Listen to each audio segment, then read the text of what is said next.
Hello दोस्तों, मैं आपका गाइड, आपका दोस्त अनुराग पांडे और आप देख रहे हैं हमारा YouTube channel. 2020-21 GS themes for UPSC, UPPSC, BPSC, HPSC and others. समसामयिक घटना चक्र के नाम से एक किताब है। ये बुक है, सामने इसका फ्रंट पेज दिख रहा है आपको।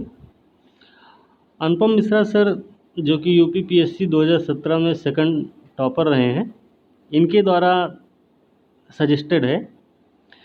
तो ये आपकी परीक्षाओं को ध्यान में रखते हुए बुक तैयार की गई है। तो आप लोग ज़्यादा से ज़्यादा इसको ले लें, ज़्यादा से ज़्यादा की संख्या में, और इसको पढ़ें। और उम्मीद है कि इससे बहुत बेनिफिट आपको मिलेगा। ठीक है, चलिए इससे आगे अब आज की क्लास शुरू करते हैं। तो क्लास चल रही थी हमारी प्रश्नों की श्रृंखला, जो कि यूपीएससी, स्टेट पीएससी और अन्य परीक्षाओं के लिए भी महत्वपूर्ण है। ठीक है, तो 495 प्रश्न कल कंप्लीट हुए थे, कल पूरे हुए थे 495 प्रश्न। आज हम शुरू करेंगे उसके आगे, मतलब 496 नंबर प्रश्न से। ठीक है, वीडियो को लास्ट तक ज़रूर देखें और वीडियो को लाइक, शेयर, कमेंट करना ना भूलें। साथ में चैनल को भी सब्सक्राइब करें। ठीक है, तो चलिए शुरू करते हैं आज का पहला प्रश्न और इस पूरी श्रृंखला का 496 नंबर प्रश्न। ठीक है, तो पहला प्रश्न है कि निम्नलिखित में से कौन सी अभिसरण प्लेट सीमा की विशेषता के बारे में पूछा जा रहा है इसमें, कि अभिसरण प्लेट सीमा की विशेषता कौन सी है। इसमें आपको पता है प्लेट सीमा 3 प्रकार की होती है। प्लेट सीमा गति 3 होती है। कौन कौन सी? अपसरण, अभिसरण, अभी। ठीक है, और एक है संरक्षी। ठीक है, अब ये जो अभिसरण प्लेट सीमा है, ये फिर से इसके 3 भाग होते हैं। ठीक है ना, फिर से अभिसरण प्लेट सीमा गति के 3 भाग होते हैं, तो ध्यान रखना है। तो इसी अभिसरण प्लेट सीमा की विशेषता पूछी जा रही है, इसमें कौन सी है, इसमें बताना है। ठीक है, तो पहला देखें तो उत्तरोत्तर गहरे भूकंपों के क्षेत्र का गठन होता, बात सही है। दूसरा है ज्वालामुखी द्वीपों की श्रृंखला का गठन होता है, बात ये भी सही है। तीसरा है टक्कर क्षेत्र के भीतर प्लेटों का छोटा और मोटा होना, ये भी बात सही है।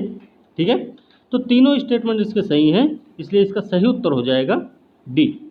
ठीक है, तो अभिसरण प्लेट सीमा की ये विशेषताएं हैं: उत्तरोत्तर गहरे भूकंपों क्षेत्र का गठन, ज्वालामुखी द्वीपों की श्रृंखला का गठन, टक्कर क्षेत्र के भीतर जहाँ पे टक्कर होती है वहाँ पे प्लेटों का छोटा और मोटा होना होता है। ठीक है, चलिए इसकी व्याख्या देखते हैं। डी इसका सही उत्तर है। हाँ, व्याख्या देखते हैं क्या है। अभिसरण प्लेट सीमा महासागरी में, ध्यान रखना, 3 गतियां हमने बताई ना अभिसरण में, कौन कौन सी? एक तो होती महाद्वीप महाद्वीप, महाद्वीप महाद्वीप, महासागरीय महासागरीय। ठीक है, फिर एक और होती है जो महाद्वीप और महासागरीय होती है। ठीक है, दो वो हो गई, महाद्वीपीय और महासागरीय भी एक होती है, ध्यान रखना, महाद्वीपीय और महासागरीय भी होती है। ठीक है ना, ये 3 गतियां होती हैं अभिसरण की। अभिसरण के अंतर्गत ये 3 गतियां आती हैं फिर अलग से। ठीक है, चलिए देखते हैं। तो इसमें क्या होता है, उत्तरोत्तर गहरे भूकंपों क्षेत्र एक समुद्री खाई बनती है। ठीक है, ज्वालामुखी द्वीपों की एक श्रृंखला बन जाती है, महासागरीय लिथोस्फीयर का विनाश भी होता है इसमें। तो ध्यान रखना क्या क्या होता है: महासागरीय लिथोस्फीयर का विनाश, ज्वालामुखी द्वीपों का एक श्रृंखला बन जाती है, समुद्री खाई बनती है, भूकंपों का क्षेत्र भी तैयार होता है इसी से। ठीक, महाद्वीपीय प्लेटों के बीच एक अभिसरण सीमा पर पाए जाने वाले प्रभावों में शामिल है। ये तो महासागरीय हो गया, भूकंप क्षेत्र, समुद्री खाई, ये सब वगैरह।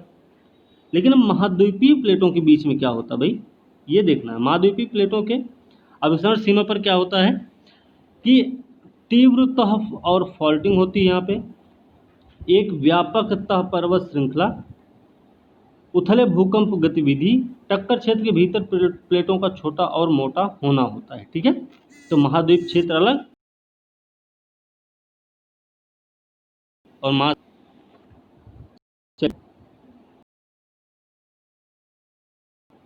आगे समझ में आ गया?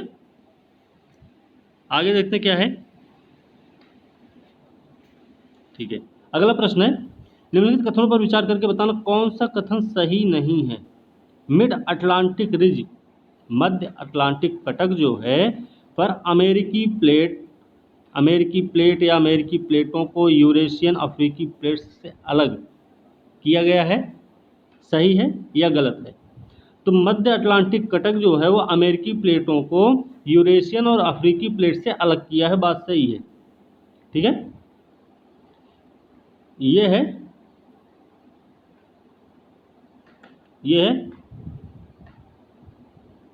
अमेरिका और ये है आपका अफ्रीका, ये यूरोप। ठीक है, ये है मध्य अटलांटिक कटक। ठीक है, अब ये क्या कर रहा, ये इधर अफ्रीका और यूरेशिया को भी बांट रहा है, इधर अमेरिकन को प्लेटों को अलग करा। ठीक है, ये चीज़ बता रहा है इसमें। तो पहला स्टेटमेंट क्या हुआ, सही है। दूसरा है, ट्रांसफॉर्म फॉल्ट अलगाव के विमान हैं जो आमतौर पर मध्य महासागरीय कटक के लंबवत होते हैं, मध्य महासागरीय लकीरों के लंबवत होते हैं, ट्रांसफॉर्म फॉल्ट।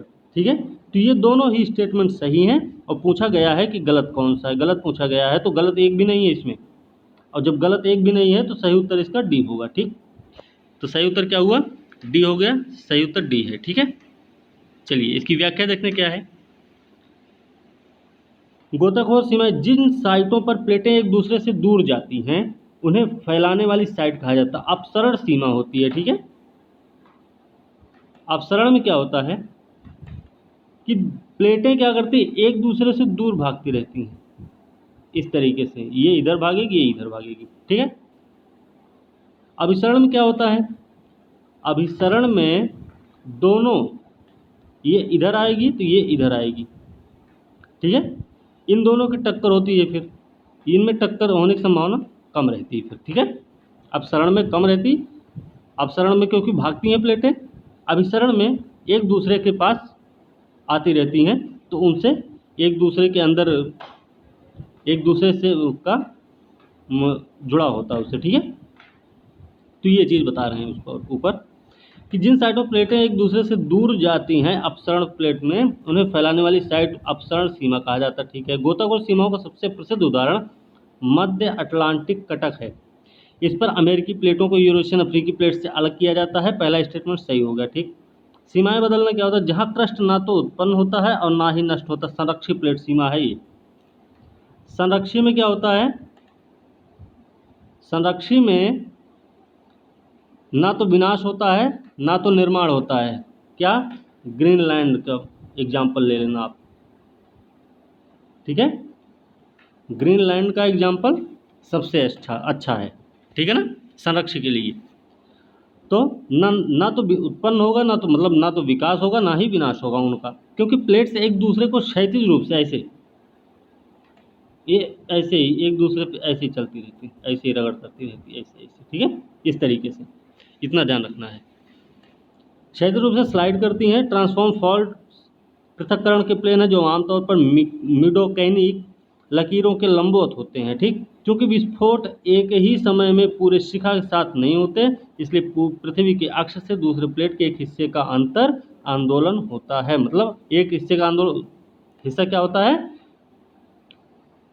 उसमें वो होता है ना, हलचल होने लगती है, वही चीज़ बोला जा रहा है। ठीक, तो ये चीज़ है।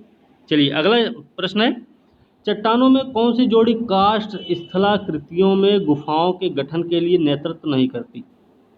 चट्टानों में कोई एक जोड़ी है इनमें से जो कास्ट स्थलाकृति में गुफाओं के गठन के नेतृत्व के लिए नेतृत्व नहीं करती है, तो हमें ये बताना है कि इसमें कौन सा ऐसा है। ठीक है, तो इसमें सही उत्तर बताएं। तो ये शेल और बलुआ पत्थर, ठीक है ना, शेल और बलुआ पत्थर ऐसे होते हैं जो कि कास्ट स्थलाकृति में गुफाओं के गठन के लिए जिम्मेदार नहीं होते हैं। ठीक है, तो ये चीज़ ध्यान रखना है। सेल चूना पत्थर होते हैं, चूना पत्थर बलुआ पत्थर भी होते हैं, ठीक है ना, लेकिन सेल और बलुआ पत्थर नहीं होते। सी सही है इसका। देखते हैं क्या, चूना पत्थर के एक बड़े खंड के साथ एक क्षेत्र में स्थलाकृति के एक बहुत विशिष्ट प्रकार होता है, उसे कहते हैं कास्ट स्थलाकृति। कास्ट क्षेत्रों में क्या होता है, एक धूमिल परिदृश्य होता है उन क्षेत्रों में जहाँ चट्टानों के बीच शेल्स, सैंडस्टोन, क्वार्टजाइट्स बारी बारी से, या उन क्षेत्रों में डोलोमाइट्स के साथ होते हैं जहाँ लिस्ट स्टोन घने बड़े पैमाने पर होते हैं और मोटे बेड के रूप में होते हैं। गुफा का गठन वहाँ प्रमुख रूप से होता है, ठीक है। तो ये चीज़ आपको ध्यान में रखनी है। चलिए अगला प्रश्न देखें। अगला प्रश्न है उपभोक्ता संरक्षण अधिनियम 2019। उपभोक्ता संरक्षण अधिनियम 2019 के बारे में बताना है, कौन सा कथन सही है ये बताना हमें, ठीक। तो पहला स्टेटमेंट क्या है,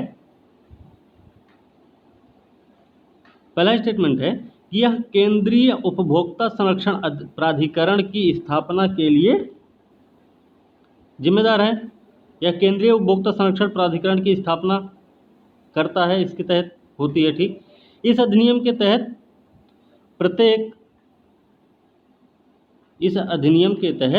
प्रत्येक ई कॉमर्स इकाई को अपने प्लेटफॉर्म पर पूर्व खरीद चरण में मूल देश से संबंधित जानकारी प्रदान करना आवश्यक है। तो पहला स्टेटमेंट क्या है, केंद्रीय उपभोक्ता संरक्षण प्राधिकरण की स्थापना के लिए सही है।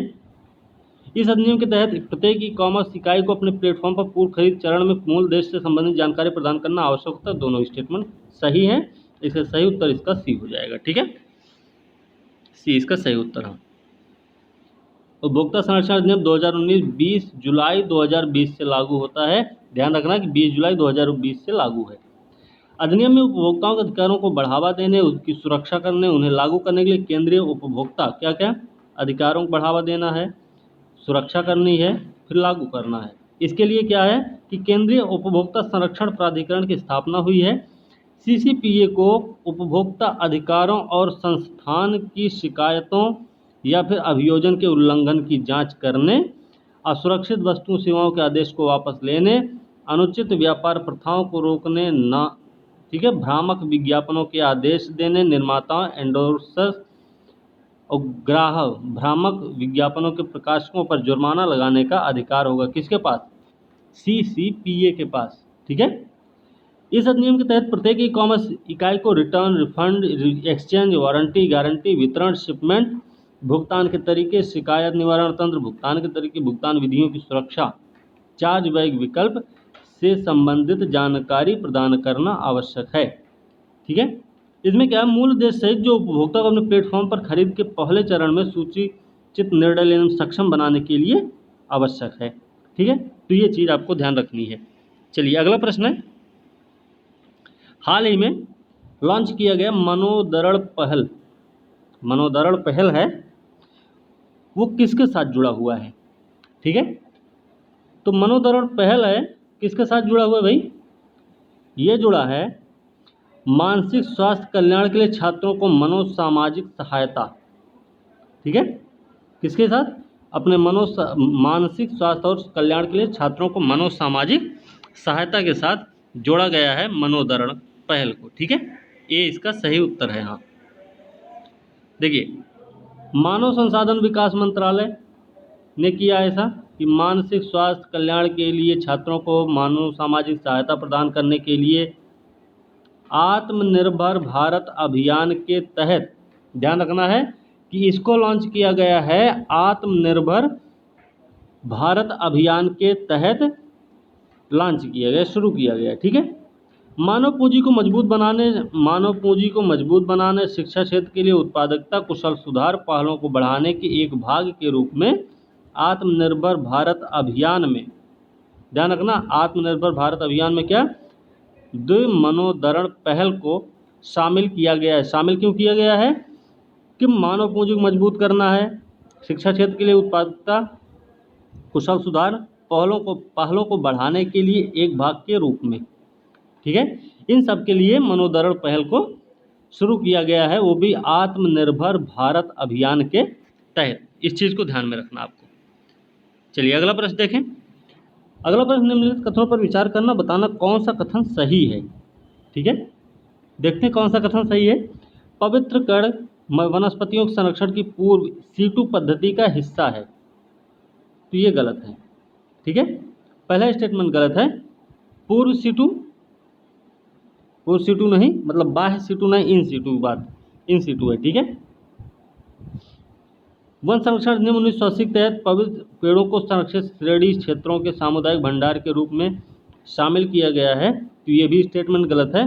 और जब दोनों ही स्टेटमेंट गलत हैं तो सही उत्तर इसका डी हो जाएगा। ठीक है, चलिए देखते हैं डी इसका सही उत्तर। हाँ, पवित्र पेड़ों में जंगलों में प्राकृतिक वनस्पतियों के पैच शामिल होते हैं। कुछ पेड़ों से लेकर कई एकड़ के जंगलों के जो आमतौर पर स्थानीय लोक देवताओं को समर्पित होते हैं। ठीक है ना, तो पवित्र पेड़ या पवित्र जंगल क्या है कि भाई वो एक कुछ पेड़ हो सकता है या फिर जंगल हो सकते हैं, जंगल क्षेत्र, वो स्थानीय लोक देवताओं को समर्पित होते हैं। ठीक, वो स्थान स्थानीय समुदायों द्वारा उनकी धार्मिक मान्यताओं पारंपरिक अनुष्ठानों के कारण संरक्षित हैं, जो कई पीढ़ियों से ये काम चलते आए हैं। ठीक है, इस चीज़ को ध्यान में रखना है। अब देखते हैं क्या है इसमें। देखिए, वाइल्ड लाइफ संरक्षण संशोधन अधिनियम 2002, वाइल्ड लाइफ संरक्षण संशोधन अधिनियम 2002 ने सामुदायिक भूमि को सरकारी संरक्षण प्रदान करने के लिए, सामुदायिक भूमि को सरकारी संरक्षण प्रदान करने के लिए कानून पेश किया, जिसमें पवित्र उपवन शामिल हो सकते हैं। ठीक है, तो 2002 का जो वाइल्ड लाइफ संरक्षण संशोधन अधिनियम 2002 का है, उसमें सामुदायिक भूमि को सरकारी संरक्षण प्रदान करने के लिए ऐसा किया गया है कि उसको पवित्र उपवन का दर्जा दिया जाए। ठीक, पवित्र ग्रंथियां वनस्पतियों के संरक्षण के इन सीटू पद्धति का हिस्सा है। ध्यान रखना, अर्थात साइट पर संरक्षण या पौधों जानवरों की प्रजातियों को प्राकृतिक आबादी में आनुवंशिक संसाधनों का संरक्षण, जैसे कि पेड़ की प्रजातियों की प्राकृतिक आबादी में वन आनुवंशिक अनुसंधान, वन आनुवंशिक संसाधन की बात होती है। ठीक है, ये इन सीटू पद्धति के तहत आते हैं। ठीक है, अब एक चीज़ देख लेते हैं, क्या आप जानते हैं कि कोयम्बटूर में है कन्नन वॉरियर। क्या है, कोयम्बटूर में एक कन्नन वॉरियर है। हाल ही में भारतीय वानिकी अनुसंधान परिषद और केरल, देखिए भारतीय वानिकी अनुसंधान परिषद और केरल के अलप्पुझा जिले में लुप्त प्राय पवित्र पेड़ों के संरक्षण सहित वानिकी में उत्कृष्ट अनुसंधान के लिए शिक्षा का राष्ट्रीय पुरस्कार मिला हुआ है। अभी हाल ही में ऐसा किया गया है, इसलिए ये चर्चा में रहा है। ठीक है, ये चीज़ ध्यान रखना है कि कोयम्बटूर कन्नन वॉरियर को हाल में भारतीय वानिकी अनुसंधान परिषद और केरल के अलप्पुझा जिले में क्या है, लुप्त प्राय पवित्र पेड़ों के संरक्षण के लिए वानिकी में उत्कृष्ट अनुसंधान के लिए शिक्षा का राष्ट्रीय पुरस्कार दिया गया है। ठीक है, ये चीज़ आपको ध्यान में रखनी है। चलिए आगे देखते हैं। ब्लैक रॉक, ब्लैक रॉक जो कि हाल में खबरों में था के साथ जुड़ा हुआ है, ये बताना हमें कौन सा कथन इसमें सही है। तो ब्लैक रॉक जो हाल में ही में खबरों में था, वो मैलवेयर से जुड़ा हुआ है। ठीक है, मैलवेयर, ठीक है ना, करंट अफेयर है, सी इसका सही उत्तर। हाँ, देखें क्या है। सिक्योरिटी फर्म है थ्रेट फैब्रिक, सिक्योरिटी फर्म है एक, थ्रेट फैब्रिक नाम है इसका। इसने ब्लैक रॉक नाम से एक मैलवेयर के बारे में अलर्ट किया है। ठीक है, मैलवेयर आप सुने होंगे, जो कि अमेजन, फेसबुक, जीमेल, ट्विटर सहित लगभग 377 स्मार्टफोन एप्लीकेशन से पासवर्ड और क्रेडिट कार्ड की जानकारी चोरी कर सकता है। चूँकि ये बहुत लोकप्रिय ऐप है, ब्लैक रॉक एंड्रॉयड मैलवेयर द्वारा उत्पन्न खतरा काफ़ी अधिक है। ब्लैक रॉक एंड्रॉयड मैलवेयर द्वारा उत्पन्न खतरा काफ़ी अधिक है, तो ध्यान रखना है। द थ्रेट फैब्रिक ने अलर्ट किया है इस, क्या नाम इसका, ब्लैक रॉक मैलवेयर से बचने के लिए। ठीक है, चलिए आगे देखते हैं क्या है कि हिमालय के पहाड़ कई तेज बहने वाली नदियों द्वारा विच्छेदित होते हैं, कट पिट रहे हैं, जो युवावस्था में है। निम्नलिखित में से कौन सी लैंडफॉर्म इन तेजी से बहने वाली नदियों द्वारा बनाई जाती है। वी आकार घाटी बनती, सही है, घाटियां भी बन रही हैं क्या। ठीक है, तो वी आकार घाटी बन रही है, घाटियां भी बनती हैं इससे, और झरने भी बनते हैं। तो आपको ध्यान रखना, जो तेज बहने वाली नदियां हैं वो विच्छेदित कर रही हिमालय को, युवावस्था में है। और जब युवावस्था में नदी होती है तो क्या करती है, वो अपनी गहराई में उसको काटती है, जो गहराई में काटती है वही वी आकार की घाटी बनती है। ठीक है, तो घाटियों को गहराई में वो काटती हैं, ना कि अगल बगल से। ठीक है ना, तो ये चीज़ ध्यान रखना। और यह अंतर साउथ की नदियों में है कि वो गहराई में नहीं काटती हैं, अगल बगल काटती हैं। क्यों? क्योंकि उन्होंने अपने तल को प्राप्त कर लिया है। ठीक है ना, तो ये चीज़ ध्यान रखना है। तो ये इसका तीनों सही है, इसलिए सी इसका सही उत्तर हो जाएगा। ठीक है ना, सी इसका सही उत्तर है। अन्य प्रायद्वीपीय पहाड़ों के साथ साथ हिमालय कठोर स्थिर प्रायद्वीपीय ब्लॉक के विपरीत अपनी भूवैज्ञानिक संरचना में कैसा है भाई, युवा है, कमज़ोर है, लचीला भी है। नतीजतन वह अभी भी एक्सोजेनिक एंडोजेनिक बलों के परस्पर क्रिया के अधीन है, जिसके परिणामस्वरूप दो सिलवटों जोर के मैदानों का विकास होता है। ठीक है, एक्सोजेनिक एंडोजेनिक मतलब आंतरिक बल और बाह्य बल। ठीक है, ध्यान रखना, ये है आंतरिक, ये है बाह्य। ठीक है ना, चलिए आगे अभी और है, देख लेते हैं क्या है। हिमालय मूल में विवर्तनिक है, विवर्तनिक प्रक्रिया से बना हुआ है। कैसे बना भाई, ये है टेथिस सागर यहीं था, ये इंडियन प्लेट, ये यूरेशियन। ठीक है, ये दोनों प्रेशर एक दूसरे पे दबाव मार बना रही थी, तो ये सिकुड़ता चला गया और क्या हुआ, फिर ये अंत में ख़त्म हो गया। फिर इसके जो मलबे निकले वो हिमालय के रूप में विस्थापित हो गए। ठीक है, ये चीज़ ध्यान रखना है। फिर क्या है इसमें देखिए, बहने वाली नदियों द्वारा विच्छेदित जो उनकी युवावस्था में इसलिए विभिन्न भूआकृतियों जैसे गोरज, बियाकार घाटी, रैपिड्स, झरने आदि चरण इस चरण के संकेत हैं। ये दोनों नदियों की गति के साथ साथ कमज़ोर भूगर्भीय संरचना के कारण बनते हैं। इस चीज़ को ध्यान में रखना है। ठीक, आगे देखते हैं। निम्नलिखित कथनों पर विचार करना, बताना कौन सा कथन सही है। तो श्रीनगर झेलम नदी के तट पर स्थित है, सही है या गलत है? तो श्रीनगर झेलम नदी के तट पर है, ये बात सही है। कश्मीर घाटी में झेलम नदी भले ही परिपक्व अवस्था में है, लेकिन यह किसी भी प्रकार का पानी नहीं बनाती है। तो ये क्यों, ऐसा क्यों होगा भाई? किसी भी प्रकार का, हमने बताया है कि अगर किसी भी स्टेटमेंट पर कहीं भी अगर जोर देने की बात आती है तो वो स्टेटमेंट लगभग दमसम यही होता है कि वो गलत होता है। ठीक है, तो ध्यान रखना। तो पहला स्टेटमेंट सही, इसका सही उत्तर हो गया ए। चलिए देखते हैं इसकी व्याख्या क्या है। ए सही उत्तर। हाँ देखिए, श्रीनगर झेलम नदी के तट पर है। झेलम का स्रोत कश्मीर घाटी के दक्षिण पूर्वी भाग में वेरीनाग झरने से, तो झेलम नदी वेरीनाग से निकलती है। ठीक है, ये ध्यान रखना है। कश्मीर श्रीनगर इसके तट पर बसा हुआ है। कश्मीर घाटी में झेलम नदी एक दिलचस्प विशेषता प्रस्तुत करती है। क्या भाई? हालांकि यह अभी भी युवावस्था में है। कौन? झेलम नदी। यह मैंडर्स बनाती है, मैंडर्स। ठीक है, आमतौर पर मैंडर्स फ्लूवियल लैंडफॉर्म के विकास से जुड़े होते हैं। ये चीज़ आपको ध्यान में रखनी है। ठीक है ना, चलिए अगला प्रश्न देखें। देखते हैं अगला प्रश्न क्या है भाई।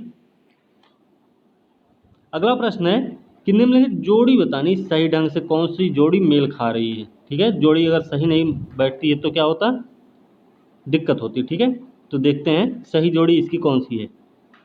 देखिए, जोजिला कहाँ पे है? ग्रेट हिमालय, सही है। बनिहाल जांस्कर, बनिहाल जांस्कर में है क्या? नहीं है। ठीक है, फोटूला पीर पंजाल में नहीं है। खारदुंगला लद्दाख में है। ठीक है, तो इसका 1 और 4 स्टेटमेंट सही है, बाकी दूसरा और तीसरा गलत, इसलिए सही उत्तर इसका ए हो जाएगा। ये इसका सही उत्तर है। हाँ, जोजिला ग्रेट हिमालय में है। बनिहाल देखिए कहाँ पे है, बनिहाल पीर पंजाल में है। फोटूला जांस्कर में है। और लद्दाख है आपका कहाँ पे? खारदुंगला लद्दाख में है। ठीक है ना, देखिए बनिहाल पीर पंजाल हो जाएगा, फोटूला जांस्कर हो जाएगा, ये ध्यान रखना। ठीक है, चलिए आगे देखते भाई, कोई बात नहीं। अगला प्रश्न है, हिमालय और प्रायद्वीपीय नदियों के संबंध में निम्नलिखित कथनों पर विचार करके बताना कौन सा कथन सही नहीं है। प्रायद्वीपीय नदियों का जलग्रहण क्षेत्र क्या है? संकीर्ण है, सही है, गलत है। हिमालयी नदियों का जलग्रहण क्षेत्र बड़ा है, बात तो सही है। ठीक है, तो पहला स्टेटमेंट क्या हुआ भाई? सही है पहला स्टेटमेंट, ठीक है ना। पहला स्टेटमेंट क्या है, सही है। पूछा क्या गया, सही नहीं है, गलत पूछा गया है। तो पहला जब सही है तो बी और सी तो हो नहीं सकते, ठीक है, ए या डी हो सकते हैं। अब देखते हैं। हिमालय, पहला स्टेटमेंट सही हो गया। हिमालयी नदियों को विस्तृत उथली घाटियों की विशेषता है, जबकि प्रायद्वीपीय नदियों को संकीर्ण गहरी घाटियों की विशेषता है। हमने बताया था कि हिमालयी नदियाँ गहरी घाटियों का निर्माण करती हैं, प्रायद्वीपीय नदियाँ गहरी घाटियों का निर्माण नहीं करती, इसलिए पहला दूसरा स्टेटमेंट गलत हो गया। और तीसरा क्या है भाई, तीसरा, हिमालय की अधिकांश नदियाँ अपने परिपक्व चरण में हैं, जहाँ प्रायद्वीपीय नदियाँ युवावस्था में हैं। अधिकांश नदियाँ क्यों, ठीक है, परिपक्व अवस्था में कोई नहीं है अभी। तो तीसरा भी स्टेटमेंट गलत, इसलिए सही उत्तर इसका हो जाएगा डी, ठीक है। चलिए डी इसका सही उत्तर है, हाँ डी इसका सही उत्तर है। देखते क्या है। प्रायद्वीपीय नदियों का जलग्रहण क्षेत्र संकीर्ण है, जबकि हिमालयी नदियों का बड़ा है, सही है। हिमालय की नदियां गहरी बियाकार घाटियों से बहकर बहती, जिन्हें गॉर्ज कहा जाता है, ध्यान रखना।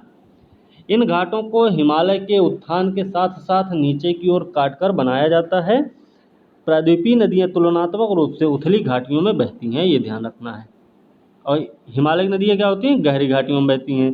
ये कमोबेश पूरी तरह से वर्गीकृत घाटियाँ हैं, प्रदर्शन करने के लिए नदियों में क्षरण कम होता है, ठीक। अब हिमालयी नदियों को देख लेते क्या है। हिमालयी नदियाँ युवा अवस्था में है, पहाड़ों में बहती हैं और अभी भी युवा अवस्था में ही हैं, परिपक्व अवस्था में नहीं, ये गलत है, ठीक। प्रायद्वीपीय नदियाँ क्या है, दुनिया के सबसे पुराने पठारों में से एक में बह रही हैं, वो परिपक्व अवस्था में पहुँच चुकी हैं, ठीक है। इसलिए वो क्या करती, गहरी घाटियों का निर्माण ना करके वो क्या करती हैं, अपने बराबर में काटती हैं, ठीक है ना। चलिए अगला प्रश्न देखें।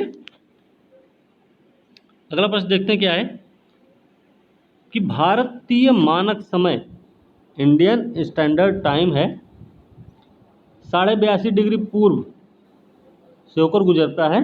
तो भारत के कौन कौन से राज्यों से होकर जाता है, ये आपको बताना है। पहली बात तो उत्तर प्रदेश में नैनी के पास से जा रहा है, ये बात आपको समझनी होगी, ठीक। इसके अलावा और कौन से राज्य हैं, देखिए तमिलनाडु नहीं है इसमें। अब देखिए तीन कहाँ कहाँ है, ये हो गया, ठीक। अब आंध्र प्रदेश है, ठीक है, तेलंगाना इसमें नहीं है, ठीक। तो तेलंगाना को वो भी हम खत्म कर देते हैं, क्यों, जिसमें दो है वो भी खत्म। फिर क्या बचा है अब आपके पास, आंध्र प्रदेश, उड़ीसा। तो एक और चार सही है, इसलिए इसका सही उत्तर हो जाएगा ए, ठीक है, ये इसका सही उत्तर हो जाएगा। देखते हैं। देशांतरण को भारत के मानक समय के मध्याह्न के रूप में लिया जाता है। ये किससे कहाँ कहाँ से गुजरता है भाई, उत्तर प्रदेश, मध्य प्रदेश, छत्तीसगढ़, उड़ीसा, आंध्र प्रदेश। ध्यान रखना 5 राज्यों से होकर ये गुजरता है, ठीक है, इस चीज़ को ध्यान में रखना है आपको।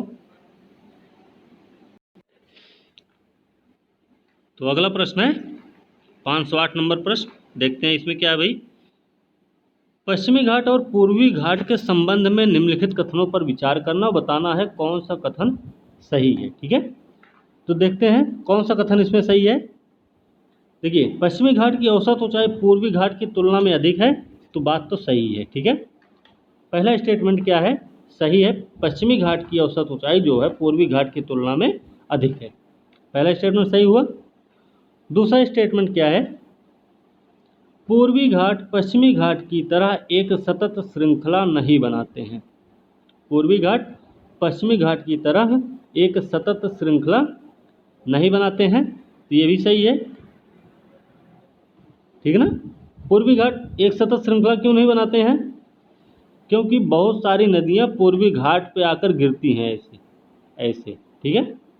तो क्या करती हैं, ये तट को काट रही हैं, कहीं डेल्टा बन रहा, कहीं कुछ हो रहा, तो काट पीट कर रही हैं, इसलिए वो एक सतत श्रृंखला नहीं बना रही हैं, ठीक। तो पहला स्टेटमेंट सही हुआ, दूसरा भी सही हो गया। पूर्वी घाट की जो औसत चौड़ाई है पश्चिमी तटों की तुलना में कम है, कम नहीं है बल्कि ज़्यादा है ये, ठीक है। पूर्वी घाट जो है ज़्यादा चौड़ा है पश्चिमी घाट से, ये चीज़ भी आपको ध्यान में रखनी होगी। तो तीसरा स्टेटमेंट गलत हुआ, इसलिए सही उत्तर इसका हो जाएगा ए, क्योंकि पहला और दूसरा स्टेटमेंट सही है इसका, ठीक है। देखते हैं। पश्चिमी घाट की औसत ऊंचाई है 900 से 1100 मीटर, पूर्वी घाट की है 600 मीटर। ठीक है, पूर्वी घाट की है 600 मीटर और पश्चिमी घाट की 900 से 1100 मीटर ऊंची है। ठीक, पश्चिमी घाट निरंतर केवल दर्रे से ही पार किया जा सकता है, सिर्फ दर्रे के द्वारा ही आप जा सकते हैं इस पार से उस पार, लेकिन पूर्वी घाट को बड़ी नदियों द्वारा कई भागों में विभाजित किया गया है, इसलिए दूसरा स्टेटमेंट भी सही हो गया। तीसरा स्टेटमेंट है कि पश्चिमी घाट की जो चौड़ाई है वो 50 से 80 किलोमीटर है मात्र, लेकिन पूर्वी घाट की चौड़ाई 100 से 200 किलोमीटर तक है। ये चीज़ ध्यान रखना है। तो पूर्वी घाट अधिक चौड़ा है पश्चिमी घाट की अपेक्षा। ठीक है, चलिए अगला प्रश्न देखते हैं क्या है। अगला प्रश्न है, निम्नलिखित कौन सा प्रायद्वीपीय पठार के विस्तार हैं। ये बताना हमें कि कौन से हैं कि जो प्रायद्वीपीय पठार के विस्तार हैं। देखते हैं, राजमहल की पहाड़ियाँ, गिर रेंज, कार्बी एंगलोंग, इलायची की पहाड़ी। तो ये चारों जो हैं प्रायद्वीपीय पठार के विस्तार हैं। ठीक है, ठीक है ना। तो ये चारों स्टेटमेंट सही हो गए और इसलिए सही उत्तर इसका डी हो जाएगा। डी इसका सही उत्तर। हाँ, चलिए देखते हैं व्याख्या क्या है इसकी। उत्तर पश्चिम में दिल्ली रिज, डेल्ही रिज, अरावली का विस्तार, पूरब में राजमहल पहाड़ियाँ, पश्चिम में गिर रेंज, दक्षिण में इलायची पहाड़ी प्रायद्वीपीय पठार की बाहरी सीमा का निर्माण करती है। हालांकि इसका एक विस्तार उत्तर पूर्व में भी है जो कार्बी एंगलोंग, ठीक है, शिलोंग कार्बी एंगलोंग पठार के रूप में भी जाना जाता है। इसी को मेघालय पठार भी कहते हैं, इसी को शिलोंग पठार कहते हैं, इसी को कार्बी एंगलोंग भी पठार कहते हैं। तो तीन नाम हैं। अब ये अलग किससे होते हैं? मालदा गैप, मालदा गैप के भ्रंशन के द्वारा ये जो है प्रायद्वीपीय पठार से अलग हुए हैं, लेकिन हैं प्रायद्वीपीय पठार के ही भाग हैं, प्रायद्वीपीय पठार के ही विस्तार हैं ये। ठीक, चलिए अगला प्रश्न देखें। कर्नाटक में पश्चिमी घाट महाराष्ट्र और केरल की तुलना में अधिक मानसूनी वर्षा क्यों प्राप्त करते हैं? कर्नाटक में पश्चिमी घाट की अगर तुलना की जाए तो उसमें महाराष्ट्र और केरल की तुलना में सबसे ज़्यादा मानसूनी वर्षा क्यों प्राप्त होती है कर्नाटक में, उसका रीजन क्या है ये बताना हमको। ठीक है, देखते हैं। कर्नाटक में घाटों की निरंतर स्थलाकृति है, इसलिए सही बात है। कर्नाटक में पहाड़ों की अधिक चौड़ाई है, ये भी बात सही है। कर्नाटक के पहाड़ों में बहुत खड़ी ढलान है, ऐसा कुछ नहीं है। ठीक है, तो तीसरा स्टेटमेंट गलत है, बाकी पहला और दूसरा सही है, इसलिए इसका सही उत्तर हो जाएगा ए। ठीक है ना, इसका सही उत्तर ए हो जाएगा। देखते हैं क्या है।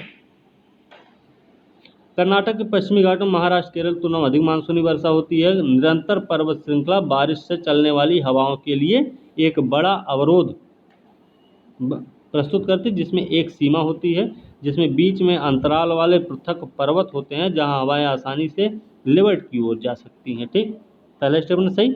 दूसरा, पहाड़ों की अधिक चौड़ाई के कारण वर्षा असर वाली हवाओं को आवश्यक रूप से लंबी दूरी की यात्रा करनी पड़ती है। पहाड़ों की चौड़ाई अधिक है तो जब हवाएं लंबी दूरी तय करेंगी तो क्या होगा? बूंदों के लिए अधिक समय और बारिश के रूप में बहना पड़ता है, जिसके परिणाम स्वरूप उच्च वर्षा हो जाती है। जब ज़्यादा लंबी दूरी तय करेंगी और वो भी महाद्वीपीय क्षेत्र में, तो क्या होगा? उनको ऊष्मा भी मिलेगी और उससे क्या होगा? उन बारिश का हो जाएगी उससे। ठीक है, उच्च वर्षा प्राप्त हो जाती है। ठीक, दूसरा स्टेटमेंट इसलिए सही हुआ। तीसरा स्टेटमेंट क्या है कि कर्नाटक में पहाड़ की ढलान का वर्षा की संभावना पर सीधा असर पड़ता है। यह कर्नाटक के घाटों द्वारा वहन किया जाता है, जहां महाराष्ट्र केरल में घाटों की खड़ी ढलानों की तुलना में पहाड़ धीरे धीरे ढल रहे हैं। ठीक है, तो यहाँ पे क्या है? ठीक है ना, इसलिए तीसरा स्टेटमेंट क्या हुआ? गलत हो गया। चलिए अगला आगे देखते हैं क्या है। अरावली के संबंध में बताना है, अरावली के संबंध में बताना है कौन सा कथन सही नहीं है, पहले विचार करना फिर बता देना। ठीक, तो देखते हैं। भारत की सबसे पुरानी पर्वत श्रृंखला, बात सही है। अरावली ब्लॉक पहाड़ का उदाहरण नहीं है। ठीक है, हमने कल ब्लॉक पहाड़ के बारे में बताया था, तो ये ब्लॉक पहाड़ का उदाहरण नहीं है। ठीक है, गुरु शिखर अरावली पर्वतमाला की सबसे ऊंची चोटी है, तो बात तो सही है। गुरु शिखर ही है कि माउंट आबू है? गुरु शिखर है। ठीक है, पूर्वी राजस्थान भारी वर्षा के कारण अरावली पहाड़ी मानसूनी हवाओं की दिशा में लंबवत होती हैं। तो सही नहीं है हमें बताना है। तो इसमें देखिए दूसरा तो गलत है, दूसरा जब गलत है चौथा भी गलत ही होगा, ठीक है। हाँ, दूसरा गलत है, इसका चौथा भी गलत ही है। तो पहला सही है और तीसरा सही है, दूसरा और चौथा इसका गलत है। तो सही उत्तर इसका बी हो जाएगा, ठीक है। चलिए इसकी व्याख्या देख लेते क्या है। देखिए अरावली पहाड़ियाँ भारत की सबसे पुरानी पर्वत श्रृंखला है, पुरानी मुड़ी हुई पर्वत श्रृंखला है ये, ठीक है, ध्यान रखना है, मुड़ी हुई पर्वत श्रृंखला है, ब्लॉक पर्वत नहीं है ये, ठीक है। गुरु शिखर अरावली पर्वतमाला की सबसे ऊंची चोटी, बात सही है। अरावली पहाड़ियाँ मानसूनी हवाओं के समानांतर पड़ती हैं, अरावली पहाड़ी मानसूनी हवाओं के समानांतर पड़ती है, ना कि लंबवत, इतना ध्यान रखना।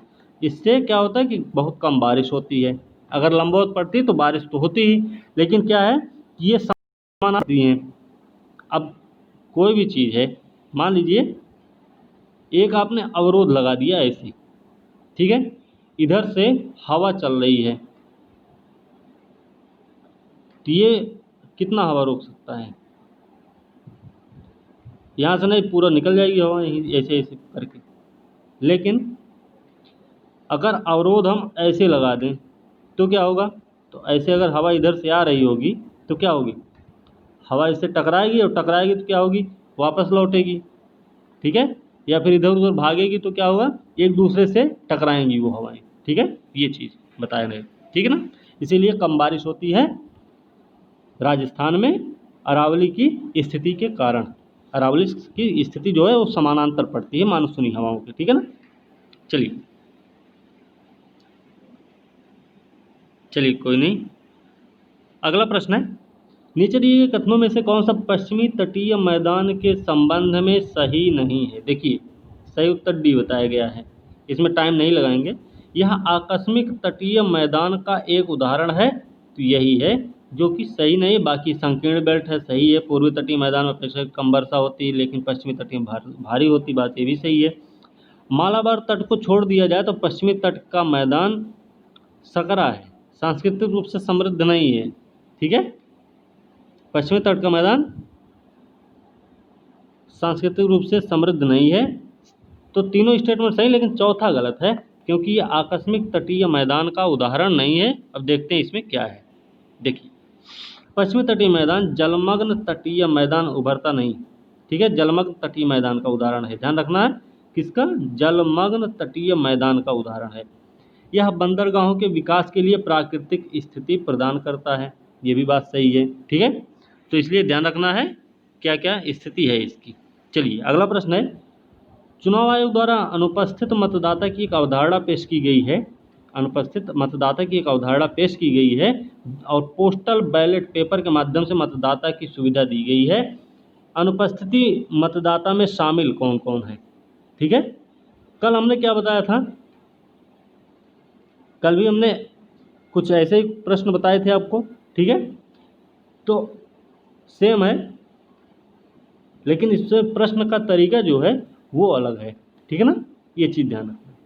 तो चुनाव आयोग द्वारा सूचित आवश्यक सेवाओं में नियोजित व्यक्तियों का वर्ग, 80 वर्ष से अधिक आयु के वरिष्ठ नागरिक, विकलांगता वाले व्यक्ति, ये तीनों स्टेटमेंट सही हैं, ठीक है। और जब तीनों स्टेटमेंट सही हैं तो सही उत्तर क्या हो जाएगा? डी हो जाएगा, ठीक है। देखते हैं, डी इसका सही उत्तर है। कल हम इसके बारे में बताए थे, लेकिन प्रश्न का तरीका कल अलग था, आज इसका अलग तरीका है, ठीक है। तो ये हम कल बताए थे, इसमें ज़्यादा नहीं। चुनाव आचरण संशोधन अधिनियम 2019 में ऐसा दिया गया, मतदाताओं को पोस्टल बैलेट पेपर के माध्यम से मतदान की सुविधा दी गई है, उसमें यही सब है। अनुपस्थित मतदाता चुनाव आयोग द्वारा सूचित व्यक्तियों के वर्ग से संबंधित, यही, ठीक है ना। तो ये सब ज़्यादा टाइम इसमें देने की ज़रूरत नहीं है, क्योंकि कल हमने इसके बारे में बता दिया है, ठीक। अगला प्रश्न है, ग्लोबल राइट्स इंडेक्स किसके द्वारा जारी किया जाता है? ग्लोबल राइट्स इंडेक्स वैश्विक अधिकार, ऐसे ही ना, वैश्विक अधिकार सूची, तो ये जारी करता ITUC, ठीक है, अंतर्राष्ट्रीय व्यापार संघ परिसंघ द्वारा जारी किया जाता है ग्लोबल राइट्स इंडेक्स, इसलिए सही उत्तर इसका डी है। ध्यान रखना कौन जारी करता है, ठीक है ना। चलिए 18 जून 2020 को अंतर्राष्ट्रीय व्यापार संघ परिसंघ ने अपना वैश्विक अधिकार सूचकांक जारी किया, जिसमें अंतर्राष्ट्रीय श्रमिक अधिकारों के उल्लंघन की मैपिंग की गई। किसकी मैपिंग की गई? अंतर्राष्ट्रीय श्रमिक अधिकारों के उल्लंघन की मैपिंग की गई। सबसे खराब स्थिति वाले देशों का नामकरण भी किया गया है। रिपोर्ट के निष्कर्षों में गालियों की एक विस्तृत श्रृंखला शामिल, जैसे सामूहिक सौदेबाजी का उल्लंघन है, हड़ताल का अधिकार है, श्रमिकों को यूनियनों में शामिल होने से यूनियनों उनके सदस्यों पर सरकार की निगरानी, हिंसा, हत्या, भाषण की स्वतंत्रता को सीमित करना, ये सारी चीज़ें इसमें शामिल है इस रिपोर्ट में। ठीक। अंतर्राष्ट्रीय व्यापार संघ परिसंघ ग्लोबल राइट्स इंडेक्स के 7वां संस्करण निकाला है। कौन? ग्लोबल राइट्स इंडेक्स का अंतर्राष्ट्रीय व्यापार संघ परिसंघ ने। ठीक। कामकाजी लोगों के लिए भारत सबसे 10 सबसे खराब देशों में से एक है। कौन? भारत, जो श्रमिकों के अधिकारों के लिए सम्मान की डिग्री पर क्या 144 देशों को रैंक प्रदान करता है। ठीक है, तो ये 144 देशों को रैंक दिया है। इसमें टॉप 10 जो देश हैं उनमें जो सबसे खराब स्थिति वाले 10 देश हैं उनमें भारत भी उसमें शामिल है। ये चीज़ आपको ध्यान रखना है। ठीक। 2020 में श्रमिकों के लिए 10 सबसे खराब देश कौन कौन से भाई? बांग्लादेश, ध्यान रखना, बांग्लादेश, ब्राज़ील, कोलंबिया, इप्रीस क्या है, होंडुरास है, फिर भारत भी है, कजाकिस्तान है, फिलीपींस है, तुर्की है और जिम्बाब्वे है। तो भारत की रैंक कौन सी है? 1 2 3 4 5 6,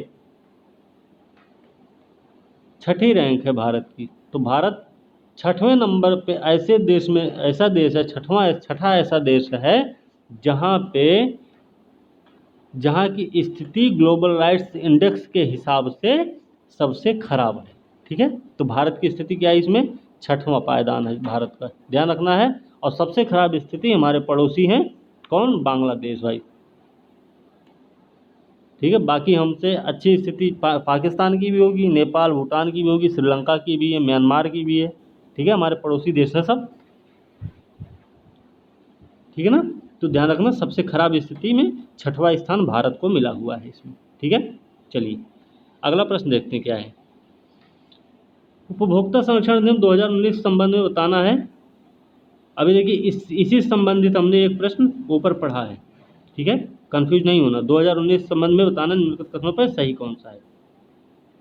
इसमें लेकिन प्रश्न दूसरा है, उत्तर स्टेटमेंट दूसरे हैं इसके तहत ई कॉमर्स प्लेटफॉर्म को 48 घंटे के भीतर किसी भी उपभोक्ता की शिकायत की प्राप्ति को स्वीकार करना होगा और प्राप्ति की तारीख से 1 महीने के भीतर शिकायत का निवारण भी करना होगा। बात सही है।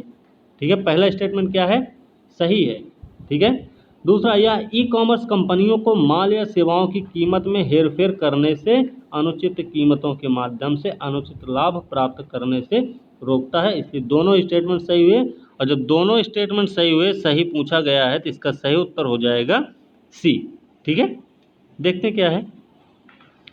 उपभोक्ता संरक्षण अधिनियम 2019 बताया था हमने, 20 जुलाई 2020 को लागू हुआ। ई कॉमर्स पोर्टल्स को उपभोक्ता संरक्षण अधिनियम 2019 के तहत नियमों के तहत एक मजबूत उपभोक्ता निवारण तंत्र स्थापित करना होगा।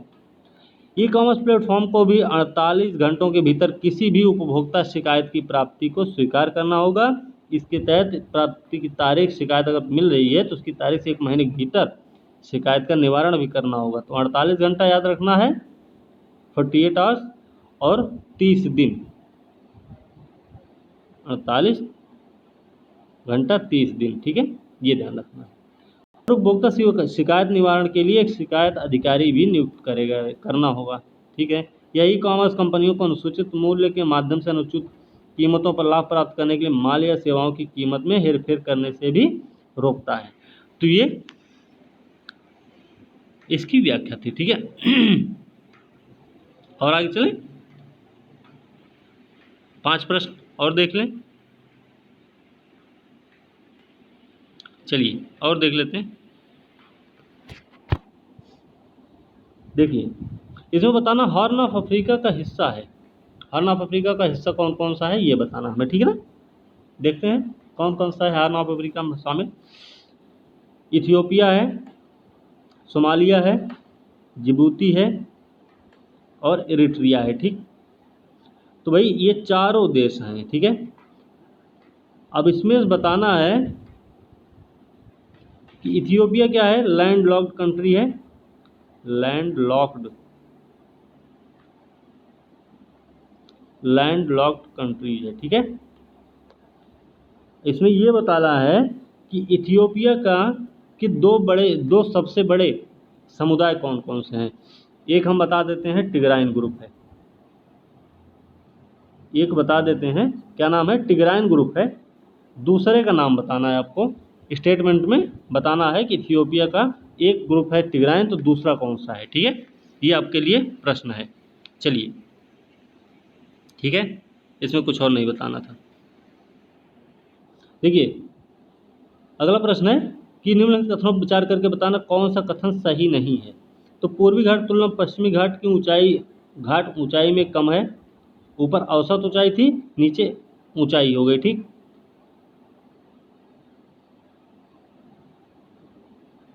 ठीक है, तो पहला स्टेटमेंट क्या है, पूर्वी घाट की तुलना में पश्चिमी घाट की ऊंचाई, पश्चिमी घाट ऊंचाई में कम है, तो गलत है। क्यों? क्योंकि ऊंचाई इसकी बहुत है पूर्व पश्चिमी घाट की, ठीक है ना, ये ध्यान रखना है। चलिए, अगला है, अधिकांश प्रायद्वीपीय नदियों का उद्गम पूर्वी घाट में हुआ है, तो ये भी गलत है। दोनों स्टेटमेंट गलत हैं और गलत ही पूछा गया था, तो सही उत्तर हो जाएगा सी, ठीक है। क्योंकि पूर्व पश्चिमी घाट की ऊंचाई अधिक है पूर्वी घाट से। अधिकांश प्रायद्वीपीय नदियों का उद्गम कहाँ से हो रहा है, पश्चिमी घाट से हो रहा है, ठीक है। तो ये चीज़ ध्यान रखनी है, इसका सही उत्तर सी हो जाएगा। ये देख लीजिए, पश्चिमी घाट की ऊंचाई अधिक है, ठीक है। फिर उसके अलावा अधिकांश प्रायद्वीपीय नदियाँ पश्चिमी घाटों से निकलती हैं। चलिए, जिप्सम को मिट्टी में मिलाया जाता है। जिप्सम को मिट्टी में क्यों मिलाया जाता है या कब मिलाया जाता है? जिप्सम को मिट्टी में तब मिलाया जाएगा जब हमें क्षारीयता को कम करना होगा। मिट्टी में क्षारीयता की मात्रा अगर बढ़ जाती है तो उसे कम करने के लिए मिट्टी में जिप्सम को मिलाया जाता है। तो ध्यान रखना, सी सही उत्तर होगा। जिप्सम कब मिलाया जाएगा, जब क्षारीयता को कम करना होगा, ठीक है। जिप्सम कैल्शियम सल्फेट है और प्राकृतिक रूप से पाया जाने वाला भी खनिज है। ये प्राकृतिक रूप से पाया जाता है। यह कॉम्पैक्ट मिट्टी, विशेष रूप से मिट्टी तोड़ने के लिए फायदेमंद माना गया है। या अत्यधिक भारी मिट्टी की संरचना को बदलने में उपयोगी भी है।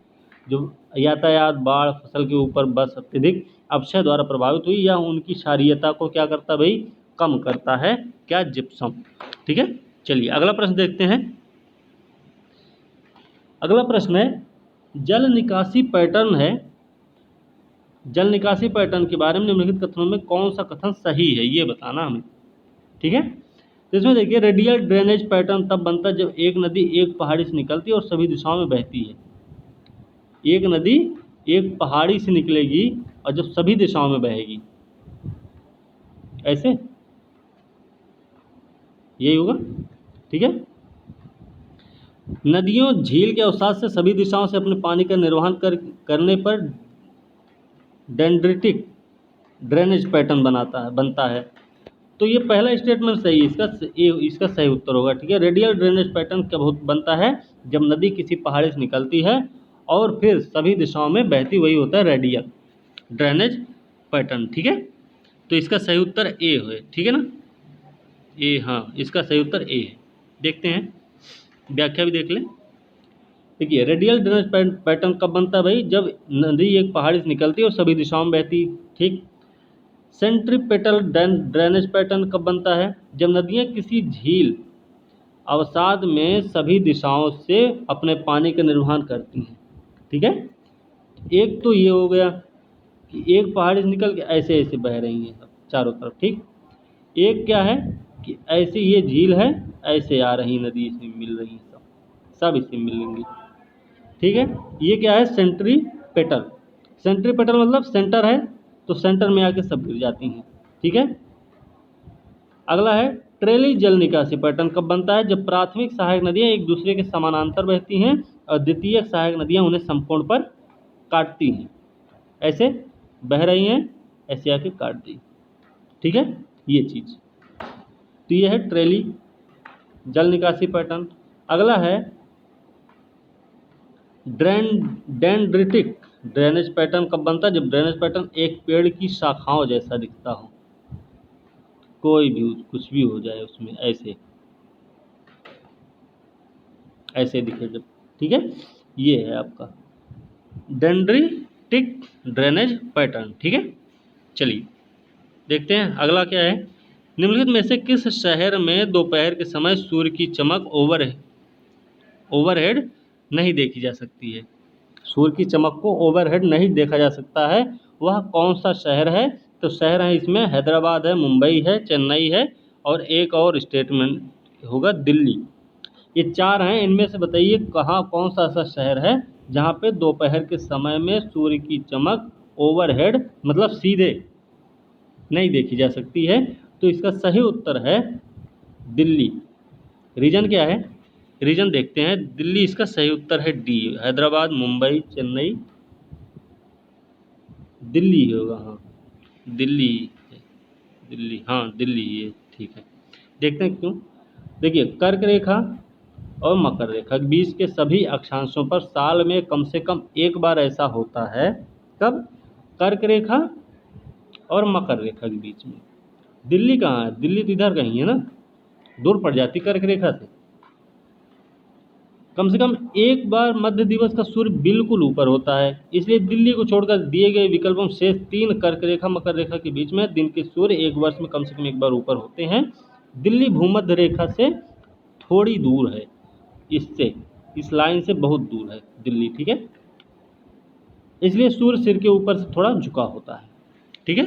इसलिए सही उत्तर इसका दिल्ली दिल्ली हो गया, ठीक है। चलिए अगला प्रश्न देख लें। सही ढंग से जोड़ी मिलानी, यहाँ भी तो जोड़ा मिलाते हैं, देखते हैं कौन सा सही जोड़ा है इसका, ठीक है। देखिए ब्रह्मपुत्र नदी कहाँ से निकलती है? चेमायुंगडुंग ग्लेशियर से निकलती है, बात सही है, ठीक है।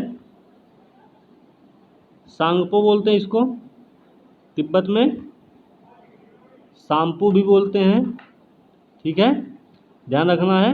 चेमायुंगडुंग ग्लेशियर से निकलती है, ये भी बात सही है, ठीक। और इसको, ये ब्रह्मपुत्र कब बनती है? ब्रह्मपुत्र बनेगी असम में। अरुणाचल प्रदेश में क्या बोलते हैं? दिहांग, दिहांग बोलते हैं अरुणाचल प्रदेश में, ठीक है।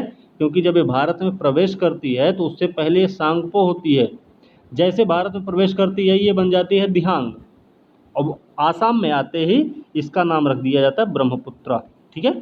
तो ब्रह्मपुत्र क्यों प्रसिद्ध है? ये अपने इस पैटर्न के लिए एक बहुत घूम घूम के बहती है, ठीक है, ध्यान रखना। तो भाई ब्रह्मपुत्र चेमायुंगडुंग ग्लेशियर से निकल रही, सही है। गंगा गंगोत्री से निकलती, ये भी सही है। घाघरा माप चुंगो, माप चुंगो करके है ना ग्लेशियर, वहाँ से निकलती है। और शारदा जो है मिलान, मिलान ग्लेशियर कहाँ? नेपाल। तो ये चारों स्टेटमेंट सही है, शारदा, मिलान ग्लेशियर, घाघरा मापचुंगचो, ठीक है। गंगा गंगोत्री ब्रह्मपुत्र चेमायुंगडुंग ग्लेशियर से निकलती है, तो ये ध्यान रखना, इसका सही उत्तर डी हो जाएगा। देखते हैं ब्रह्मपुत्र दुनिया की सबसे बड़ी नदियों में से एक है, जिसका उद्गम मानसरोवर झील के पास कैलाश पर्वत के चेमायुंगडुंग ग्लेशियर से होती, सही है। गंगा नदी उत्तरांचल के उत्तरकाशी जिले में गौमुख के पास गंगोत्री से निकलती है। घाघरा मेपचाचुंगो, मेपचाचुंगो नाम है, ठीक है, मेपचाचुंगो से निकल रही है। शारदा या सरयू, शारदा या सरयू जो नदी है वो नेपाल हिमालय में मिलन ग्लेशियर से निकलती है, इसे यहाँ पे गौरी गंगा भी कहते हैं। ध्यान रखना है कि शारदा को गौरी गंगा कहा जाता है नेपाल में, और भारत नेपाल सीमा के साथ इसे काली या चौक कहा जाता है, ठीक है। यह घाघरा में मिलती है, ठीक है। तो घाघरा में कहाँ मिलती? उत्तर प्रदेश के बाराबंकी में, ध्यान रखना, ये उत्तर प्रदेश के बाराबंकी में आके घाघरा से मिलती है, ठीक। तो ये चीज़ भी ध्यान रखना है, घाघरा से मिलेगी बाराबंकी में, ठीक है। दूसरी चीज़ काली नदी है, ठीक है, इसको काली चौक भी बोला जाता है भारत नेपाल सीमा पर, तो समझौता भी भारत का नेपाल का है इसके साथ, ध्यान रखना, काली नदी समझौता। ठीक है, चलिए अगला प्रश्न देखें। अगला प्रश्न है, देख लेते हैं पहले, सही बताना है इसमें कौन सा कथन सही है। पहला स्टेटमेंट, कश्मीर की विश्व प्रसिद्ध घाटी काराकोरम रेंज लद्दाख रेंज के बीच में स्थित है, तो बात सही है या फिर गलत है। तो पहला स्टेटमेंट क्या है, गलत है। ठीक है, कश्मीर की विश्व प्रसिद्ध घाटी काराकोरम रेंज लद्दाख रेंज के बीच में नहीं है। ठीक है, दूसरा है, कश्मीर हिमालय कारवा संरचनाओं के लिए, कारवा नहीं करेवा,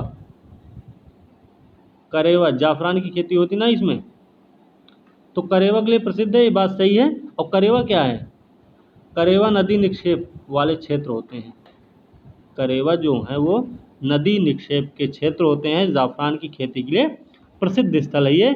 और ध्यान ये भी रखना है, हमने बताया है पहले भी वीडियो में बता रखा है, जो जाफरान की खेती होती है, जाफरान एक मसाला है और विश्व के सबसे ऊंचाई वाले स्थल पर उत्पादन किया जाने वाला मसाला है जाफरान।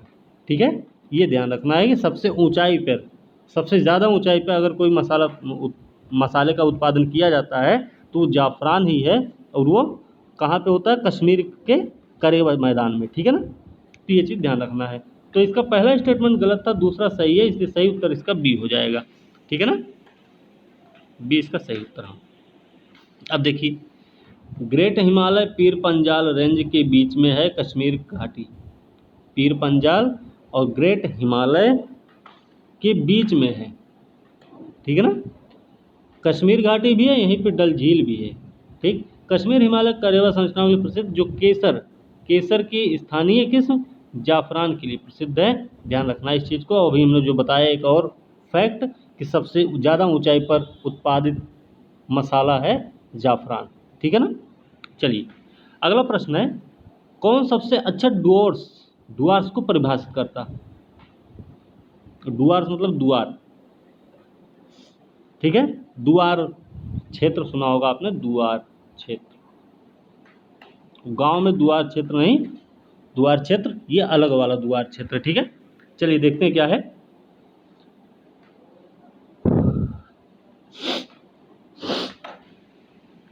दुआर क्षेत्र क्या है, किसमें, देखिए इसका डी सही उत्तर है।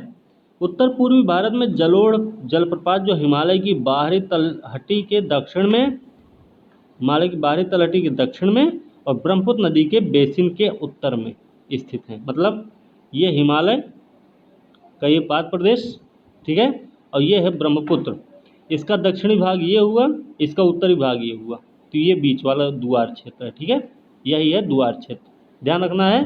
तो दुआर क्षेत्र कहाँ है, हिमालय, क्या बोल रहा है, हिमालय की बाहरी तलहटी का दक्षिण भाग और ब्रह्मपुत्र नदी बेसिन का उत्तरी भाग, इनके बीच में दुआर क्षेत्र पाया जाता है। ठीक, चलिए इसकी व्याख्या देख लेते क्या है।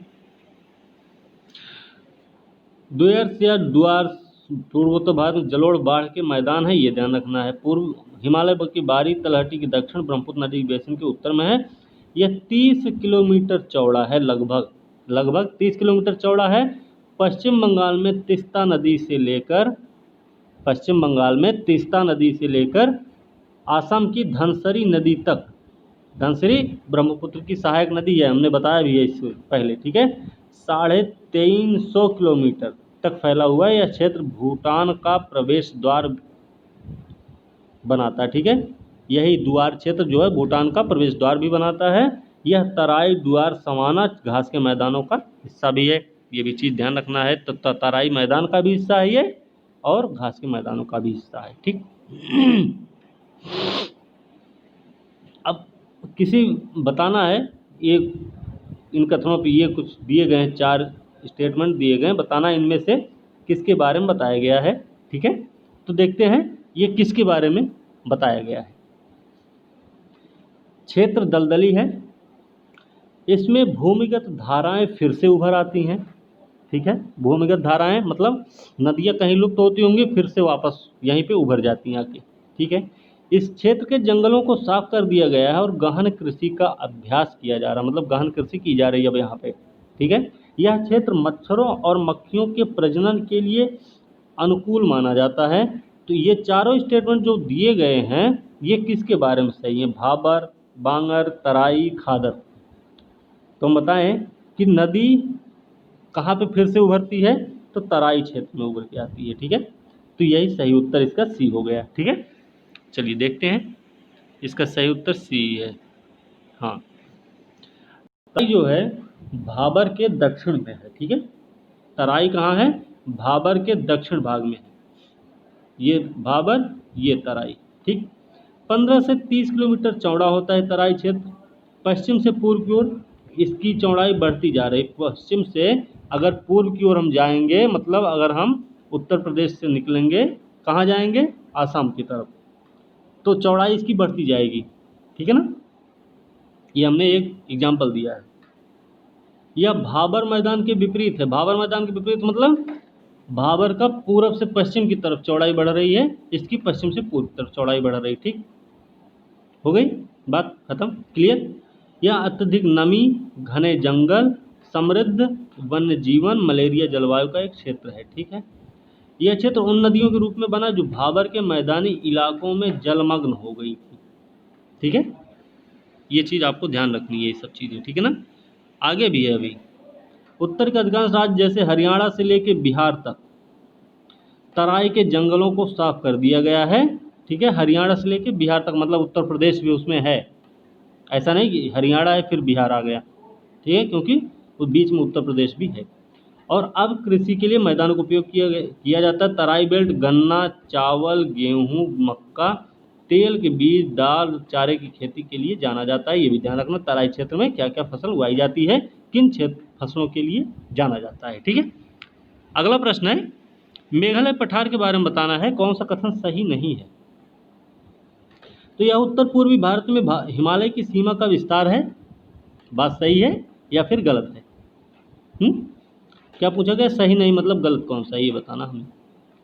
देखिए, यह उत्तर पूर्वी भारत में हिमालय की सीमा का विस्तार है। हमने अभी पिछले प्रश्न में बताया था कि यह प्रायद्वीपीय पठार का विस्तार है, जो कि मालदा गैप या मालदा गैप के भ्रंशन के द्वारा अलग हुआ है। ठीक है, हमने बताया था। तो पहला स्टेटमेंट सीधा सीधा गलत हुआ।